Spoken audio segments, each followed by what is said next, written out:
খালি বোতল আমি কি করে বিক্রি করি দেখাবো। হ্যালো এভরিওয়ান, কেমন আছো তোমরা? আশা করি ভালোই আছো। তো ওয়েস্ট বেঙ্গলে এখন ইলেকশন চলছে, ভোট চলছে, সব মানুষ এখন গরম আছে। তো এই গরমে আমরা ঠান্ডা বিক্রি করছি।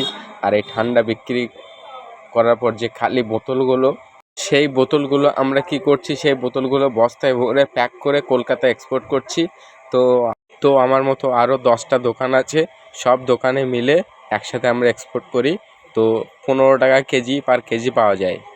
আমাদের মতো যদি আপনাদেরও কারো দোকানে এরকম খালি বোতল হয়, তো আপনারা যোগাযোগ করে কলকাতা এক্সপোর্ট করতে পারবেন। আপনারাও পেয়ে যাবেন 15 টাকা পার কেজি। খুব সুন্দর একটি ব্যবসা। আপনারা চাইলে আমার সঙ্গে যোগাযোগ করে এই বোতলগুলো পাঠাতে পারবেন। আমার নাম্বার ডিসক্রিপশনে দেওয়া থাকবে, আপনারা অবশ্যই যোগাযোগ করে নেবেন। আর হ্যাঁ, সাবস্ক্রাইব করতে কেউ ভুলবেন না। Thank you.